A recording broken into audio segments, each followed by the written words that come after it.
2021 সালে আমাদের কিছু আলেমের উপর পৃথিবীর ভয়ঙ্করতম স্বৈরাচারী ফ্যাসিবাদী অত্যাচারী জালিম শাসক আমাদের উপর ক্ষিপ্ত হয়েছিল।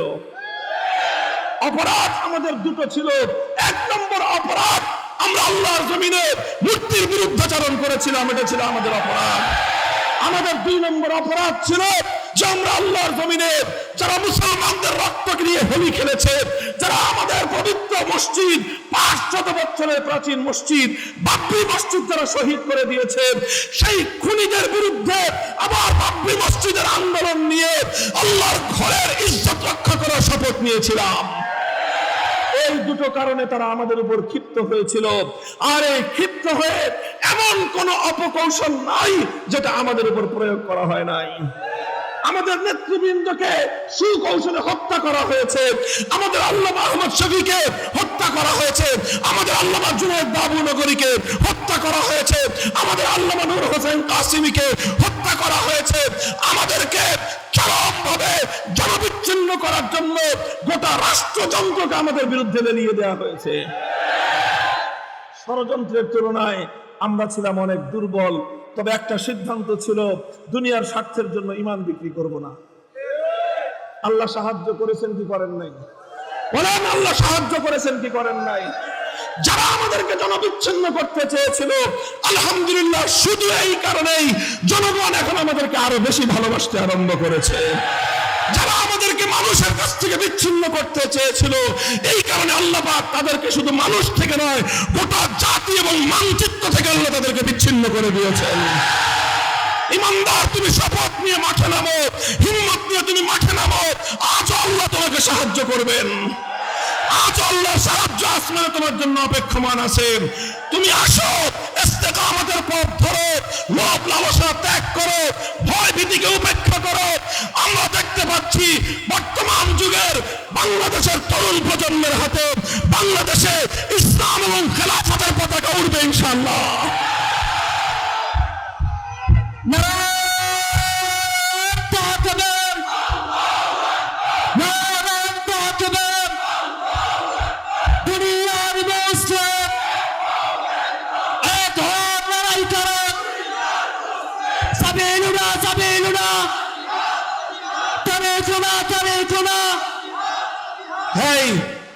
খালি কথার কথা, খালি মুখের কথা, অন্তরের তামান্না, হৃদয়ের আকাঙ্ক্ষা, আল্লাহর সঙ্গে শপথ, আল্লাহর সঙ্গে অঙ্গীকার, হয়তো খেলাফত, হয়তো খেলাফত, শহীদি তামান্না নিয়ে, শাহাদাতের শপথ নিয়ে মাঠে নামো।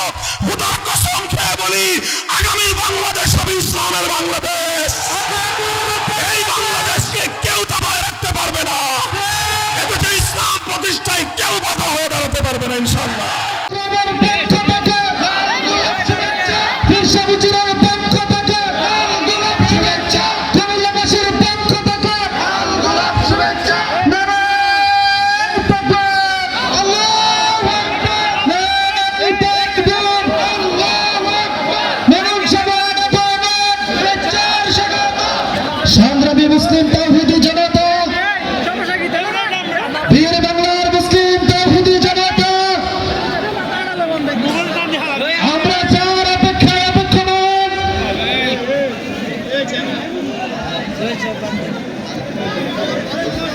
তিনি আমাদের মাঝে এসে উপস্থিত হয়েছেন, সকল বলে আলহামদুলিল্লাহ। আলহামদুলিল্লাহ। সম্মানিত হাজিরিন, হযরত আল্লামা নুরুল হক সাহেব হাফিজাহুল্লাহ তাআলা হুজুরের সম্মান রক্ষা করার জন্য এবং হুজুরের সম্মানের প্রতি লক্ষ্য রেখে আমি আপনাদের মাঝে এসে উপস্থিত হয়েছি। আমি বর্তমান সময়ে না, আসলে শুরু থেকেই আমাদের যেই দায়িত্ব, বেশ কিছু দায়িত্ব নিয়মতান্ত্রিকভাবে আমার উপর অর্পিত আছে, সেই দায়িত্বগুলো পালন করতে হয়। চেষ্টা করি দায়িত্ব পালন করার। তার মধ্যে সর্বপ্রথম দায়িত্ব তো হলো আমার উপরে যে মাদ্রাসার সবক পড়াতে হয়। আমি বাংলাদেশের একটা স্বনামধন্য গুরুত্বপূর্ণ শীর্ষস্থানীয় শিক্ষা প্রতিষ্ঠান জামিয়া রহমানিয়া আরাবিয়ার খুব গুরুত্বপূর্ণ কিছু সবক পড়ানোর দায়িত্ব আমার আছে। সে দায়িত্বগুলো আমাকে পালন করতে হয়। সে দায়িত্ব পালন না করলে আমাকে দুনিয়াতে এবং আখিরাতেও আল্লাহর কাছে জবাবদিহি করতে হবে। অনেক ছাত্রের হক এবং অধিকারের সাথে সংশ্লিষ্ট সেই বিষয়টা। এরপরে মাদ্রাসা পরিচালনা করবার একটা অনেক বড় দায়িত্ব কাঁধে তুলে নিয়েছি। আপনারা জানেন যে বাবরি মসজিদ কমপ্লেক্স নামে একটা বিশাল কাজ আমাদের ওখানে চলতেছে, সেটার দায়িত্ব পালন করতে হয়। এরপরে আল্লাহর জমিনে আল্লাহর দ্বীনকে বিজয়ী করবার লক্ষ্যে খেলাফত প্রতিষ্ঠার জন্য, আল্লাহর দ্বীনকে বিজয়ী করবার জন্য আমরা একটা আন্দোলন এবং সংগ্রামের কাজ করি, সংগঠন করি। বাংলাদেশ খেলাফত মজলিসের খুব গুরুত্বপূর্ণ একটা দায়িত্বে আমি বর্তমানে নিয়োজিত আছি। এরপরে হেফাজতে ইসলাম বাংলাদেশের খুব গুরুত্বপূর্ণ একটা দায়িত্বে নিয়োজিত আছি।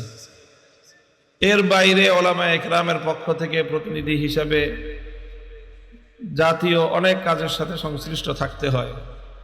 এই যে সর্বশেষ তবলিগের জামাত নিয়ে যেই সমস্যা তৈরি করা হয়েছে, সেই সমস্যার সবগুলো পর্বের সাথে উপস্থিত থেকে বা পরামর্শ দিয়ে অংশগ্রহণ করে সেখানেও সম্পৃক্ত থাকতে হয়েছে।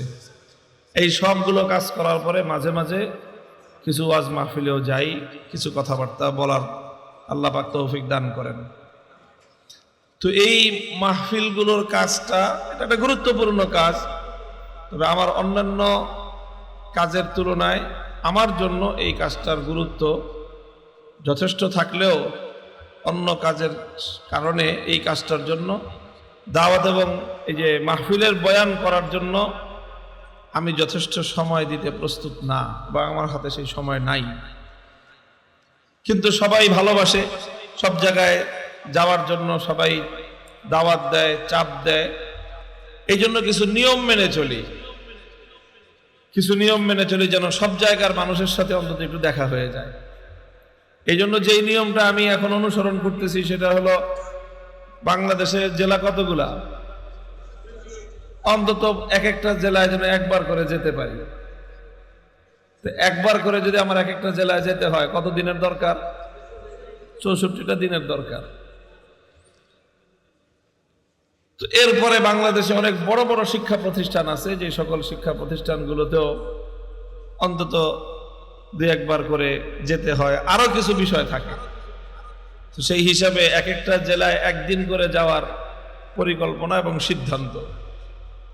আপনাদের কুমিল্লায় হুজুরের নেতৃত্বে, চট্টগ্রামের হুজুরের নেতৃত্বে একটা মাহফিল হয় টাউন হল মাঠে, কওমি মাদ্রাসা সংগঠনের উদ্যোগে।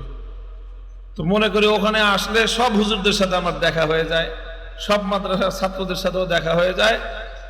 ওই একদিনে পুরা কুমিল্লা জেলার ফরজ দায়িত্ব আমার আদায় হয়ে যায়। এই জন্য কুমিল্লা জেলার জন্য ওই একটা দিন বরাদ্দ, এর বাইরে আর কুমিল্লা জেলায় আসার সুযোগ নেই আমার। এরপরে আবার আমার শায়খ মুর্শিদ মরহুম আল্লামা আশরাফ আলী রহমতুল্লাহ আলাই হুজুরের মাকবারায় যাওয়া হয় না বহুদিন, 3 বছর পর্যন্ত যাওয়া হয় নাই। হুজুর যতদিন হায়াতে ছিলেন হুজুরের নির্দেশ পালনার্থে হুজুর ওখানে যেতে হইতো। এখন হুজুর নাই, সেখানে আমাদের আম্মা জান আছেন। উনি নির্দেশ জারি করছেন যে হুজুরের অবর্তমানে যেন অন্তত এইবার যাই। তো এই জন্য কুমিল্লা জেলায় আবার দ্বিতীয়বারের মতো ওখানে আসতে হবে। সেই হিসাবে আমার চট্টগ্রামে আসার কোনো আমার তকসিমে, কাজের তকসিমে পড়ে না, এটা হিসাবে পড়ে না। এই জন্য আমি চট্টগ্রামের মাদ্রাসার মাহফিল রাখি নাই, নোট করি নাই। কিন্তু অতি উৎসাহী কিছু মানুষ, ওনারা এইভাবেই দায়িত্ব জ্ঞানহীনভাবে আমার নাম চট্টগ্রামের মাহফিলে পোস্টারে প্রচার করতেছে। আমরা বারবার না করতেছি যে এখানে কিন্তু দাওয়াত রাখা হয় নাই। এখন মুরব্বী নুরুল হক সাহেব হুজুর হয়তো জানেন না বিষয়টা। এখন এখানে আমার আসার কথা না। সর্বশেষ যে এখন এখানে যদি না আসি, হাজার হাজার মানুষ হুজুরকে মনে করবে যে হুজুর দাওয়াত দিয়ে না দিয়েই, বা দাওয়াত দিছে আমি আসিনি, হয়তো আমার সম্পর্কে মানুষের ভুল ধারণা হবে, অথবা হুজুরের ব্যাপারে আপনাদের ভুল ধারণা হবে যে আমি দাওয়াত রেখে আসি নাই, অথবা মনে করবেন যে হুজুর দাওয়াত না দিয়ে আমার নাম দিছে। এখন হুজুরেরও সম্মানের প্রশ্ন আর আমারও বদনামের প্রশ্ন, অথচ হুজুরও এখানে কোনো ভুল করেন নাই, আমিও কোনো ভুল করিনি। বেশ কিছু জায়গায় বাংলাদেশে অনেক জায়গায় এরকম হইতেছে যে দাওয়াতের বিষয়টা নিশ্চিত হচ্ছে না, কনফার্ম হচ্ছে না। একটা নিয়ম আছে, শৃঙ্খলার মধ্যে আমরা কাজগুলো করতে চাই, সেই শৃঙ্খলা অনুযায়ী দাওয়াত হয় না, কিন্তু দাওয়াতের নামে প্রচার করে দেয়। এখন সেই এলাকায় অন্য আরো অনেক কাজ থাকে, অনেকগুলো কাজ নিয়ে ব্যস্ত থাকি, সেই কাজের কারণে সেখানে যেতে পারি না। শেষে সেখানে মানুষ আমাদের ব্যাপারে খারাপ ধারণা করে যে উনি ওয়াদা করে ওয়াদার পর খেলাফ করেছেন। অথচ এমন একটা ঘটনাও এই গোটা আমি কারাগার থেকে বের হয়ে আসার পরে একটা ঘটনাও ঘটে নাই যে কোথাও যাওয়ার ওয়াদা করেছি অথচ আমি যাই নাই, এমন হয় নাই। কিন্তু অনেক জায়গায় আমার নাম প্রচার করেছে, সেখানে আমার যাওয়ার সুযোগ হয় নাই। এই জন্য সংশ্লিষ্ট সকলকে আমি অনুরোধ করব, আল্লাহর ওয়াস্তে আপনারা আবেগপ্রবণ হয়ে অতি উৎসাহী হয়ে এই ধরনের কাজ করবেন না, এতে অনেকের সমস্যা হয়, আলেম ওলামাদের একটা বদনাম হয়ে যায় মানুষের কাছে। তো এই জন্য রাত 9:30টার দিকে আমাদের কাজ ছিল, জরুরি কাজ সব ফেলে রেখে শুধুমাত্র আমাদের বর্তমান বাংলাদেশের শীর্ষ মুরব্বী হুজুরের সম্মান রক্ষার্থে আমি এখানে এসেছি। এরপরে আসার পরে যেগুলো হয়, একটা মাহফিল করেন, একটা ব্যবস্থাপনা থাকে, সকলের ব্যবস্থাপনার যে নিয়ম থাকে, যে শৃঙ্খলা থাকে, বলেন আমাদের সকলের মিলে সেই নিয়ম শৃঙ্খলাগুলো রক্ষা করা উচিত কিনা? আচ্ছা, এখন এই আপনারা এত মানুষ, আমি যদি আপনাদের সবার সাথে মুসাফাহা করতে যাই, মাহফিল চলবে? বলেন তো, শৃঙ্খলা রক্ষা করতে পারবেন আপনারা? স্টেজটাকে আরাম রাখতে পারবেন? স্টেজ রক্ষা করার জন্য, শৃঙ্খলা রক্ষা করার জন্য বলা হয় যে এই সময় আপনারা কেউ মুসাফাহা করতে আসেন না। আপনার যদি আমার সাথে এত মহব্বত থাকে, তো কোনোদিন তো যান নাই 2 টাকা খরচ করে আমার সঙ্গে গিয়ে মুসাফাহা করতে মাদ্রাসায়, যখন আমি অবসর থাকি, যখন মুসাফাহা করার জন্য অপেক্ষা করতে থাকি, তখন তো কেউ মুসাফাহা করতে যান না। আর এখন আসছি এখানে হাজার হাজার মানুষের সামনে কিছু কথা বলতে, এখন এখানে আইসা মুসাফাহা করার জন্য ভিড়। নিষেধ করা হইতেছে আয়োজকদের পক্ষ থেকে, দায়িত্বশীলদের পক্ষ থেকে নিষেধ করা হচ্ছে, কেউ মুসাফাহা করার জন্য এসে অযথা ভিড় করবেন না। এখানে মুসাফাহা করার জন্য এসে ভিড় করা হয়। এখন মুসাফাহা করার জন্য এটা একটা শৃঙ্খলা বহির্ভূত কাজ হচ্ছে। এখন আমিও যদি মুসাফাহা করি, তাহলে আমিও এখানে শৃঙ্খলার বিপরীত কাজটা করলাম। এই জন্য আমি শৃঙ্খলা রক্ষার স্বার্থে মুসাফাহা করি না। এরপরে এই যে সপ্ত কিরামান কাতিবিন, এই যে এগুলো আছে, ইউটিউবাররা তো আছে মাশাআল্লাহ, এরা এরপরে এটাকে ভিডিও কাট করে দিবে যে মামুনুল হক সাহেবের সাথে মুসাফাহা করতে আসলো, উনি করলেন না। এখন বলেন, যে লোকটা মুসাফাহা করতে আসলেন, আপনি শৃঙ্খলা ভঙ্গ করলেন, আমি মুসাফাহা করলাম না, শৃঙ্খলাটা রক্ষা করলাম।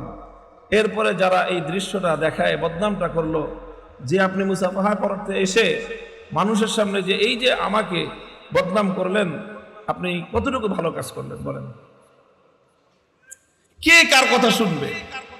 এই যে আমাদের মধ্যে শৃঙ্খলার প্রতি একটু শ্রদ্ধাবোধ থাকা চাই, নিয়মের প্রতি শ্রদ্ধাবোধ থাকা চাই। মাহফিলের মধ্যে মুসাফাহা করলে কি আলাদা সওয়াব আছে বলেন তো? আপনার মুসাফাহা করতে মনে চায়, আপনি তো কোনোদিন আমার সঙ্গে সাক্ষাৎ করে মুসাফাহা করলেন না। মাহফিলে এখানে যাব, আসা যাওয়া করবো, এখন মুসাফাহা করার জন্য এত ব্যতিব্যস্ততা কি কারণে? আপনারা বলেন যে এই সময় মুসাফাহা করলে আলাদা কোনো সওয়াব আছে? বরং একটা শৃঙ্খলা রক্ষা ভঙ্গ হয়, মানুষ হুড়াহুড়ির কারণে দুর্ঘটনা ঘটে। আমার তো সবসময় ভয়ে বুক কাঁপতে থাকে। অনেকে ছোট ছোট বাচ্চা নিয়ে আসে এই ভিড়ের মধ্যে, এই হুড়াহুড়ির মধ্যে মুসাফাহা করার জন্য সবাই এসে হুমড়ি খেয়ে পড়ে। অনেক সময় আমার চোখের সামনে এরকম ছোট ছোট বাচ্চারা মানুষের পায়ের নিচে পড়ে যায়, তখন না নিজের জীবন সেভ করবো, না একটা বাচ্চার জীবন সেভ করবো। কেউ কোনো রক্ষা করে না, কেউ শৃঙ্খলা রক্ষা করেন না। এই কথাগুলো দুঃখে কষ্টে বলতেছি যে অন্তত এই কথাগুলি যদি একটু প্রচার হয়, তাহলে মানুষ যদি একটু আপনারা শৃঙ্খলার প্রতি, নিয়মতান্ত্রিকতার প্রতি একটু শ্রদ্ধা যদি আপনারা রাখেন, তাহলে আমাদের দিনই কাজগুলো করতে সুবিধা হয়। আল্লাহ পাক রব্বুল আলামিন আমাদেরকে তৌফিক দান করেন। কথা বলার জন্য আপনাদের সামনে যে কিছু কথা বলবো, কথা বলার জন্য একটা মন মানসিকতার একটা প্রস্তুতি থাকে। আজকে কথা বলার মতো আমার কোনো মানসিকতাই প্রস্তুতিই নাই, আমি জানি না কি কথা বলবো, আল্লাহই জানে। আসছি শুধুমাত্র আপনাদের সাথে দেখা করতে, দোয়া নেওয়ার জন্য, আর আমাদের হুজুরের জন্য দোয়া চাইতে, যে আল্লাহ পাক রব্বুল আলামিন আমাদের বুজুর্গদেরকে তো একে একে প্রায় সবাই চলে গেছেন। কুমিল্লায় বটবৃক্ষের ছায়া ছিলেন আশরাফ আলী সাহেব হুজুর রহমতুল্লাহ আলাই, নুরুল হক সাহেব হুজুর দামাত বারাকাতুহুম, এনারা আছেন, হুজুর এখনো হায়াতে আছেন। এটা আমাদের জন্য, জাতির জন্য একটা বিরাট সম্পদ, আল্লাহর পক্ষ থেকে আমাদের জন্য রহমত। দোয়া করি আল্লাহ পাক রব্বুল আলামিন যেন আমাদের মাথার উপরে এই রহমতের ছায়াকে দীর্ঘায়িত করে দেন। আমি আপনাদের সম্মুখে কোরআনে পাক থেকে একটি আয়াত তেলাওয়াত করেছি। আয়াতের মূল বিষয়বস্তু হলো যে যারা ঈমানের পথে অটল এবং অবিচল থাকবে, ঈমানের পথে অটল এবং অবিচল থাকবে, আল্লাহ পাক রব্বুল আলামিন তাদের সাহায্যের জন্য আসমান থেকে ফেরেশতা নাজিল করবেন। আল্লাহর পক্ষ থেকে গায়েবী মদদ আসবে তাদের জন্য। আল্লাহর পক্ষ থেকে তাদের জন্য দুনিয়া এবং আখিরাতে ফেরেশতারা তাদেরকে সাহায্য করার জন্য আল্লাহর পক্ষ থেকে কাতারে কাতারে জমিনের মধ্যে নাজিল হবে। তো কাজেই বর্তমান যেই সময়টা আমাদের, এই সময়টা হলো ইস্তেকামতের সাথে থাকার সময়, দৃঢ়তার সাথে থাকার সময়। কি শব্দ বললাম? ইস্তেকামত। ইস্তেকামত অনেক বড় জিনিস। আমাদের অনেকেরই ঈমান হলো কচু পাতার পানির মতো। কিসের মতো? কচু পাতার উপর পানি দেখতে খুব সুন্দর লাগে, কিন্তু এই কচু পাতার উপর পানির স্থায়িত্ব কতটুকু? সামান্য একটু বাতাস লাগলে, পাতাটা একটু নড়ে উঠলে সেই পানি কিন্তু আর সেখানে অবস্থান করতে পারে না, থাকে না, বরং সেই পানিটা পড়ে যায়। তো ঠিক এরকম অনেকের ঈমান আছে এমন যে সামান্য একটু ধাক্কা লাগলে, সামান্য একটু বাধা আসলে আমরা ঈমানের পথ থেকে সরে যাই। মনে রাখবেন, ঈমানের পথে অটল এবং অবিচল থাকতে চাইলে আমাদেরকে একটা গুণ, একটা বৈশিষ্ট্য হাসিল করার চেষ্টা করতে হবে। সেই বৈশিষ্ট্যের নাম হলো ইস্তেকামত। কি নাম? হযরত সুফিয়ান সাউরি রাহমাতুল্লাহি আলাইহি ইরশাদ করেন, জলিলুল কদর তাবেঈ সুফিয়ান সাউরি রাহমাতুল্লাহি আলাইহি বলেছেন, আল ইস্তিকামাতু ফিদ দুনিয়া কাল মুরুরি আলা সিরাতি ফিল আখিরাহ। দুনিয়াতে আল্লাহর দ্বীনের উপর, ঈমানের উপর ইস্তিকামতের সাথে থাকা, এটা হলো আখিরাতের মধ্যে জাহান্নামের উপর দিয়ে পুলসিরাত পার হওয়ার সমান। জাহান্নামের উপর দিয়ে একটা পুলসিরাত রয়েছে। পুলসিরাতের এক মাথা হলো হাসরের মাঠে, সিরাতের আরেক মাথা হলো খোদার জান্নাতে, আর এই পুলসিরাতের মধ্যখানে হলো খোদার জাহান্নাম। ওয়া ইম মিনকুম ইল্লা ওয়ারিদুহা কানা আলা রাব্বিকা হাতমান মাকদিয়া। মানচিত্রটা বুঝেন, দৃশ্যটা। একদিকে হলো হাসরের মাঠ, আর উল্টা দিকে হলো খোদার জান্নাত। এই এসে দেখ, কই যাও তুমি? হ্যাঁ, এসব করবা? এক নম্বর, এক নম্বর ছুটি না নিয়ে যাও কেন? হ্যাঁ, কারো যাইতে হলে আগে 1 নম্বর না 2 নম্বর না 3 নম্বর দেখাইবেন, তারপর ছুটি নিয়ে যাবে। দাঁড়াও দাঁড়াও, কয় নম্বর? হাত উঠা। এই সবাই দেখেন 1 নম্বরে যেতে যাও। যারা যাবেন, আমি অল্প সময় 10-15 থেকে 20 মিনিট কথা বলবো, ছুটি নিয়ে তারপরে যাবেন। আপনারা বসে থাকবেন, ঘুম আসলে ঘুমায় পড়বেন, উঠা বসা করবেন না। একদিকে হাসরের মাঠ, উল্টা দিকে হলো আল্লাহর জান্নাত, মাঝখানে হলো জাহান্নাম। মাঝখানে কি? তো মানুষ সব জমায়েত কোথায়? হাসরের মাঠে। জমায়েত কোথায়? যাইতে চায় কোথায়? জান্নাতে। মাঝখানে জাহান্নাম। এখন আপনাকে জান্নাতে যেতে চাইলে জাহান্নাম পার হয়ে জান্নাতে যেতে হবে, বিকল্প কোনো রাস্তা নাই। যদি আপনি হাসরের মাঠ থেকে জান্নাত বা বেহেশতে যেতে চান, আল্লাহ পাক রব্বুল আলামিন হাসরের মাঠের সাথে জান্নাতের একটা লিংক করে দিয়েছেন, একটা সংযোগ তৈরি করেছেন। একটাই মাত্র সংযোগ রাস্তা, ভিন্ন কোনো রাস্তা নাই। যে কোনো মানুষ হাসরের মাঠ থেকে জান্নাতে যেতে চায়, আমার আল্লাহর তৈরিকৃত ওই লিংক রোড দিয়েই যেতে হবে। ওই লিংক রোডটাকেই বলা হয়েছে আস-সিরাত। ওটাকে আমরা বাংলা ভাষায় পুল শব্দ যুক্ত করে বলি পুল সিরাত। আরবিতে তো আর পুল শব্দ ব্যবহার হয় না, এটা ফার্সিতে, উর্দুতে, বাংলাতে ব্যবহার হয়। وَإِن مِّنكُمْ إِلَّا وَارِدُهَا كَانَ عَلَى رَبِّكَ حَتْمًا مَقْضِيًّا। আল্লাহর কোরআন বলেছে, হাসরের মাঠ থেকে আল্লাহর জান্নাতে যাইতে চাইলে জাহান্নামের উপর দিয়ে পুল সিরাত পার হওয়া ছাড়া ভিন্ন কোনো রাস্তা নাই। সুফিয়ান সাউরি রাহমাতুল্লাহি আলাইহি বলেন, হাসরের মাঠ থেকে পুল সিরাতটা পার হয়ে জান্নাত পর্যন্ত ওই সকল মানুষরাই যেতে পারবে দুনিয়াতে যারা ঈমানের উপর ইস্তেকামতের সাথে থাকবে। কথা বোঝা গেল? বুঝতে পারছেন কথা আপনারা আমার? সুতরাং যারা আখিরাতে পুল সিরাত পার হয়ে জান্নাতে যেতে চান, তাদের জন্য দুনিয়াতে ইস্তেকামতের উপর থাকা ছাড়া বিকল্প কোনো পথ নাই। যে দুনিয়াতে ইস্তেকামতের সাথে থাকতে পারবে, আখিরাতে সে পুল সিরাত পার হতে পারবে। যে দুনিয়াতে ইস্তেকামতের সাথে থাকতে পারবে না, আখিরাতে সে পুল সিরাত পার হতে পারবে না। আল মুরুর আল ইস্তেকামাতু ফিদ দুনিয়া কাল মুরুরি আলাস সিরাতি ফিল আখিরাহ। দুনিয়াতে ইস্তেকামতের সাথে ঈমানের উপর অটল আর অবিচল থাকা, আর আখিরাতে পুল সিরাত পার হয়ে খোদার জান্নাতে যাওয়া, এই দুটো হলো এক সমান। যারা দুনিয়াতে ইস্তেকামতের সাথে থাকতে পারবে, তারাই আখিরাতে পুল সিরাত পার হয়ে খোদার জান্নাতের মেহমান হতে পারবে। জান্নাতের মেহমান হতে চাই তো? হ্যাঁ, কারা কারা চান? আল্লাহ কবুল করেন সবাইকে। হাত নামান। তাহলে আখিরাতে যদি জান্নাতে যেতে চান, পুল সিরাত পার হয়ে দুনিয়াতে ইস্তেকামতের সাথে থাকতে হবে। কথা বলেন, ঠিক না ঠিক? কেমন হবে ঈমান? কচু পাতার পানির মতো? হ্যাঁ, কচু পাতার পানির মতো না পাহাড়ের মতো? পাহাড়ের মতো অটল আর অবিচল থাকতে হবে। ঝড় আসবে, ঝঞ্ঝা আসবে, তুফান আসবে, সাইক্লোন আসবে, টর্নেডো আসবে, সব পরাজয় বরণ করবে। মুমিন তার ঈমানের উপর ইস্তেকামতের সাথে থাকবে। হিম্মত করতে হবে, হিম্মত করতে হবে। আপনি আর আমি যখন হিম্মত করব যে আল্লাহ ঈমান আনলাম, সাহায্য করো যেন তোমার ঈমানের উপর, তোমার উপর ঈমান এনেছি, এই ঈমানের উপর যেন জীবনের শেষ মুহূর্ত পর্যন্ত টিকে থাকতে পারি। আল্লাহ যদি সাহায্য করেন তাহলে সম্ভব ইনশাআল্লাহ। আল্লাহ তো সাহায্য করবেন। আল্লাহ তো সাহায্য করার জন্য বসে আছেন, তৈরি আছেন। আমাকে আর আপনাকে তো নিয়ত করতে হবে, আমাকে আর আপনাকে আল্লাহর কাছে চাইতে হবে।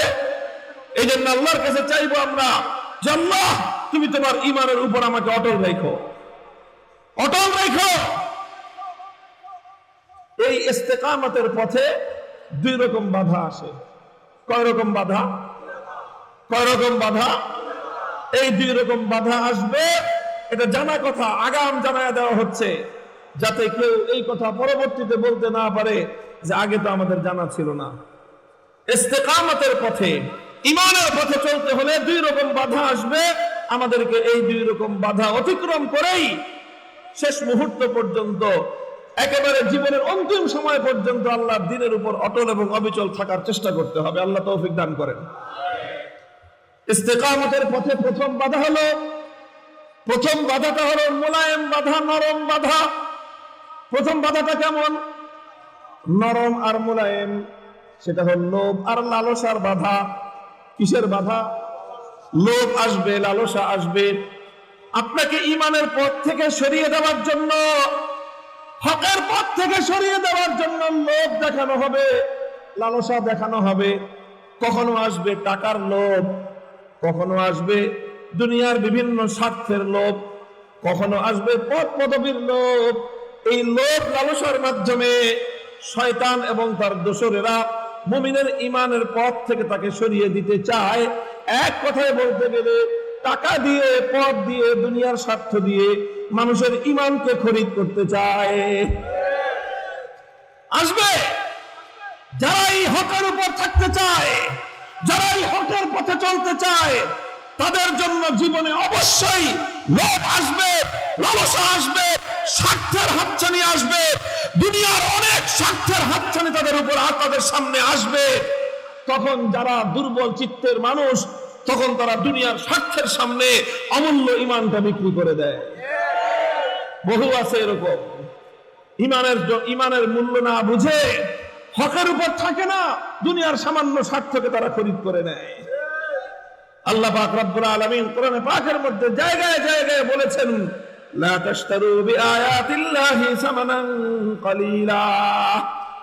হকের উপর তুমি অবিচল থাকতে গেলে সারা দুনিয়ার সমস্ত স্বার্থ তোমার সামনে আসবে, কিন্তু মুমিন তুমি যদি হকের উপর অটল আর অবিচল থেকে আল্লাহর সন্তুষ্টি অর্জন করতে চাও, তোমাকে হাসি মুখে সমস্ত স্বার্থের গলায় ছুরি চালায়া দিতে হবে।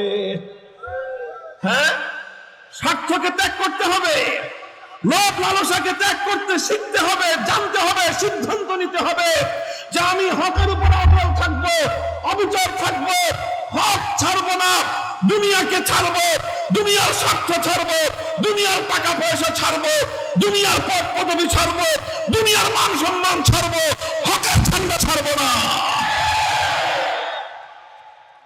এটা হলো প্রথম বাধা হকের পথে, এটা হলো প্রথম বাধা।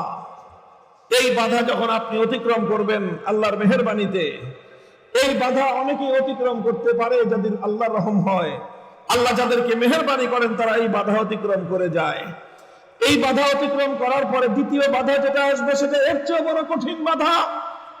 হকের ঝান্ডা যারা সমুন্নত করতে চান, হকের উপর যারা থাকতে চান, যারা আল্লাহর জমিনে আল্লাহর দ্বীনকে নিয়ে বিজয়ী আদর্শ রূপে প্রতিষ্ঠিত করতে চান, জানা থাকতে হবে প্রথম বাধা যখন আপনি অতিক্রম, শয়তান যখন আপনাকে লোভে ফেলতে পারবে না, শয়তান যখন আপনাকে লালসায় ফেলতে পারবে না, শয়তান যখন আপনাকে দুনিয়ার কোনো স্বার্থের ধান্দায় ফেলতে পারবে না, এই পরীক্ষায় যখন আপনি উত্তীর্ণ হয়ে যাবেন, এটা হলো সেমিফাইনাল পরীক্ষা।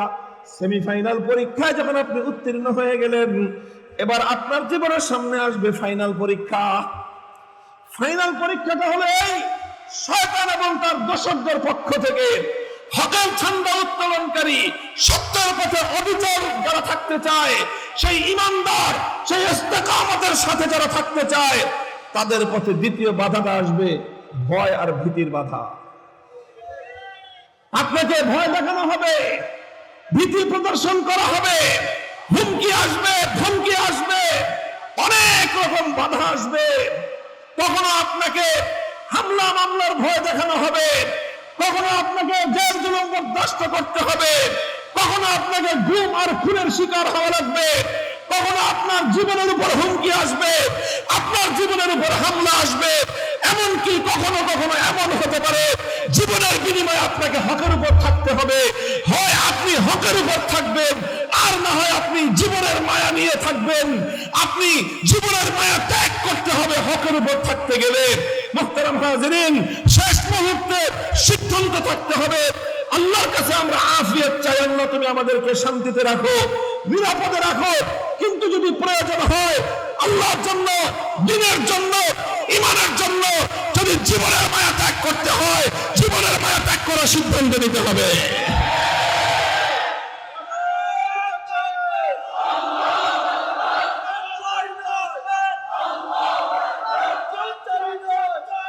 আপনি যদি এই সিদ্ধান্ত নিতে পারেন, ইনশাআল্লাহ সুম্মা ইনশাআল্লাহ, অধিকাংশ ক্ষেত্রেই আল্লাহ পাক রব্বুল আলামিন যেটা করেন সেটা হলো হুমকি ধমকি বাধা বিঘ্ন, এটাকে যখন মানুষ অতিক্রম করতে পারে, তখন কিছু কিছু মানুষকে আল্লাহ পাক রব্বুল আলামিন যেটা দেন সেটা হলো এই, তাদেরকে আল্লাহ পরীক্ষায় উত্তীর্ণ করেন শাহাদাতের বিনিময়ে।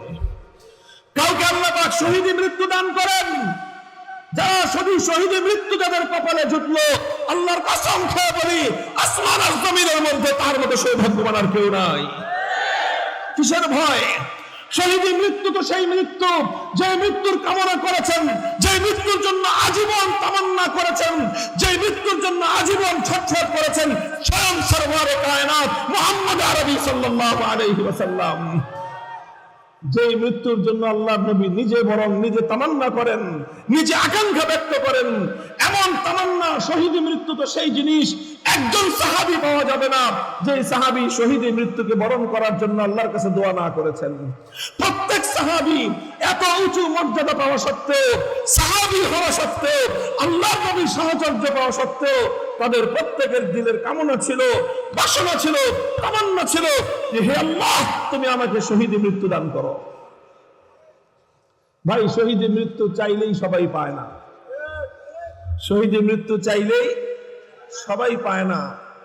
আমরা অনেকে মনে করি যে আল্লাহর রাস্তায় নামলেই তো মরে যেতে হবে, মরার ভয় অনেকে নামে না। কথা বলেন ঠিক না বেঠিক? মরার ভয় অনেকে সামনে আসে না, মনে করে সামনে গেলেই তো মরতে হবে, মরার ভয়ে সামনে আসতে চাই না আমরা। মনে রেখেন যদি আল্লাহ আপনার কপালে শহীদ মৃত্যু না রেখে থাকেন তাহলে আপনি হাজার চাইলেও আল্লাহর রাস্তায় মরতে পারবেন না। কথা বলেন ঠিক না বেঠিক? হযরত খালিদ বিন ওয়ালিদ রাদিয়াল্লাহু তাআলা আনহু বিশ্ব ইতিহাসের শ্রেষ্ঠতম বীর পুরুষ, শত শত জিহাদ করেছেন তিনি তার জীবনের একটা পর্যায়ে গিয়ে শহীদি তামান্না নিয়ে জিহাদের ময়দানে ছুটে যেতেন।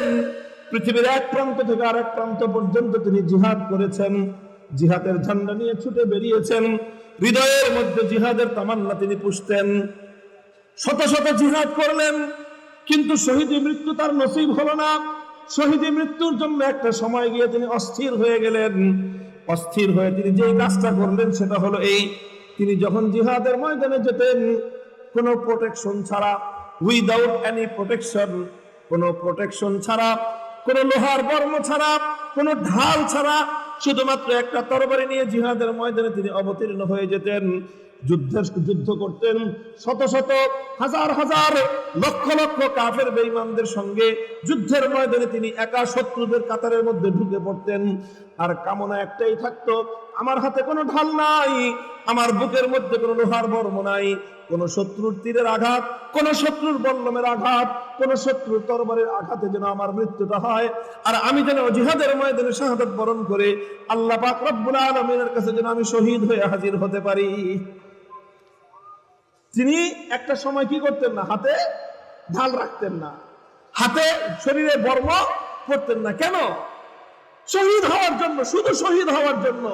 জিহাদ মিস করতেন না, এক জায়গা থেকে এক ময়দান থেকে আরেক ময়দানে, এক রণাঙ্গন থেকে আরেক রণাঙ্গনে জিহাদ করতেন। প্রায় 300 জিহাদ তিনি তার জীবনে করেছেন। এইভাবে তিনি জিহাদের ময়দানে ছুটে বেড়াতেন। কিন্তু যেভাবেই হোক আল্লাহ পাক ওনার কপালে শহীদি মৃত্যু রাখেন নাই, ওনার কপালে শহীদি মৃত্যু ছিল না। উনি স্বাভাবিকভাবে বিছানায় শায়িত অবস্থায়, বিছানায় পড়ে উনি মারা গেছেন। মৃত্যুর আগে তিনি একটা কথা বলে গেছেন দুনিয়াবাসীকে লক্ষ্য করে, সেই কথাগুলো সোনার অক্ষরে লিখে রাখার মতো। তিনি বলেছেন যে দেখো, লাকাদ শাহিদতু কাযা ওয়া কাযা মুওয়াফফাকান ফাহা আনা যা আমুতু আলা ফিরাশি ফালা নামাত আয়ুনুল জুবানা। হে কিয়ামত পর্যন্ত দুনিয়ার মানুষেরা তোমরা শুনে রাখো, আল্লাহ পাক এই খালিদ বিন ওয়ালিদকে শত শত জিহাদে শরীক হওয়ার তৌফিক দান করেছেন।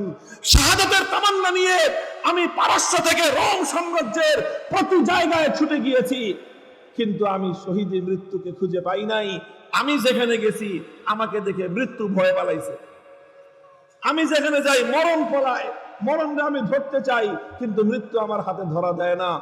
এইভাবে ছুটতে ছুটতে পৃথিবী আমি ছেড়ে ফেলেছি। পৃথিবীর রণাঙ্গনগুলোকে আমি আমার তরবারির দ্বারা পৃথিবীর রণাঙ্গনগুলোকে আমি রঞ্জিত করে দিয়েছি। আর আজ শত শত জিহাদে অংশগ্রহণকারী খালিদ বিন ওয়ালিদ বিছানায় শুয়ে শুয়ে মরতেছে।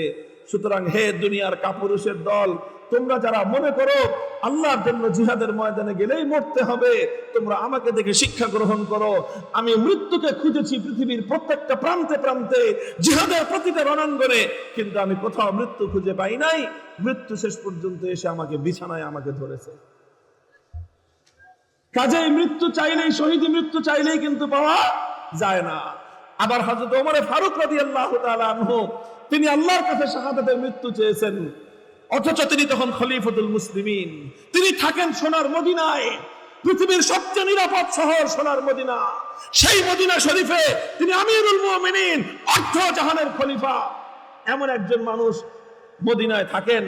আল্লাহর কাছে দোয়া করেন যে আল্লাহ আমার মৃত্যুর পরে যেন মদিনাতে আমার কবর হয়। আবার তিনি শহীদি মৃত্যু চান, আল্লাহুম্মা রযুকনি শাহাদাতান ফি সাবিলিক ওয়াজআল কবরি ফি বালাদি রাসূলিক। একসঙ্গে দুই দোয়া করেন, শহীদি মৃত্যু চান, আবার নবীর রওজার পাশে, নবীর শহরে, নবীর সঙ্গে একই কবরে পাশাপাশি শুইতে চান। এখন বলেন তিনি কেমনে শহীদ হবেন? শহীদ হলে তো কোন রণাঙ্গনে শহীদ হবেন, সেখানেই দাফন হয়ে যাবেন। আবার উনি চান একসঙ্গে শহীদ হতেও, আবার চান তিনি নবীজির পাশে, রওজার পাশে, সেখানে কবরে চিরশায়িত হতে। কেমনে হবে, কেমনে হবে, কেমনে হবে? আল্লাহ চাইলে হওয়া সম্ভব কি সম্ভব না?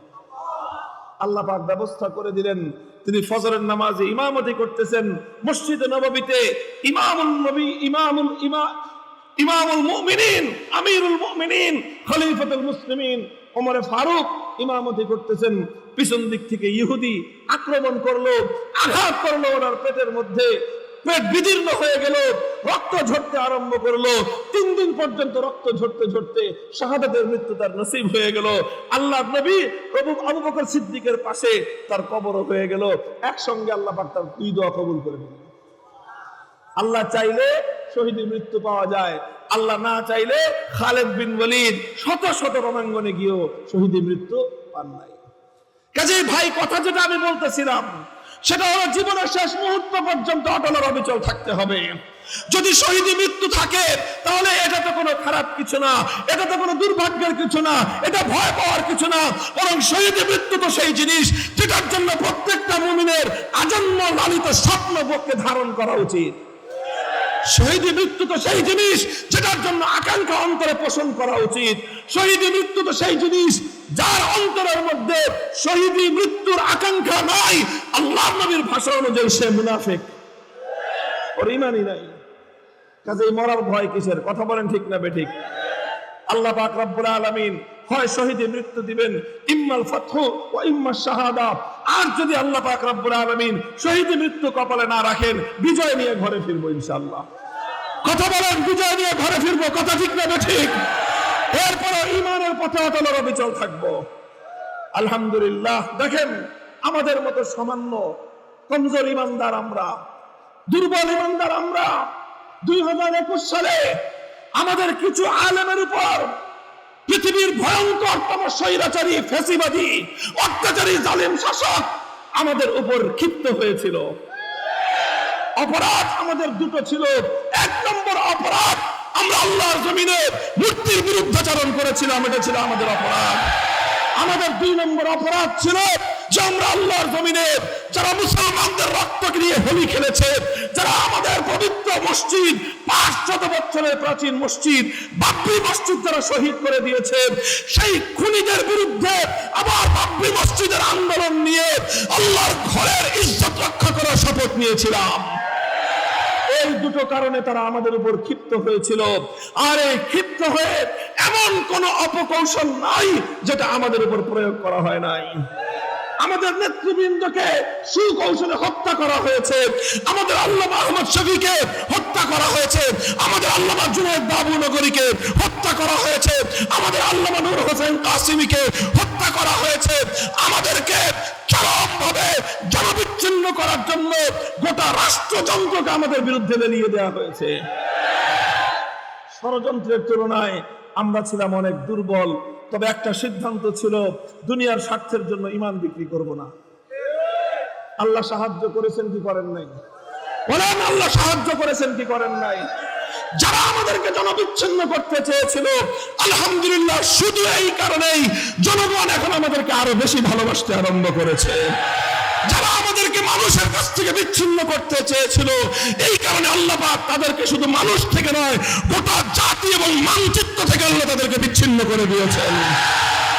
ইমানদার, তুমি শপথ নিয়ে মাঠে নামো, হিম্মত নিয়ে তুমি মাঠে নামো, আজ আল্লাহ তোমাকে সাহায্য করবেন। আজ আল্লাহ সাহায্য আসমানে তোমার জন্য অপেক্ষমান আছে। তুমি আসো, ইস্তেকামতের পথ ধরো, লোভ লালসা ত্যাগ করো, ভয় ভীতিকে উপেক্ষা করো। আমরা দেখতে পাচ্ছি বর্তমান যুগের বাংলাদেশের তরুণ প্রজন্মের হাতে বাংলাদেশে ইসলাম এবং খেলাফতের পতাকা উঠবে ইনশাআল্লাহ।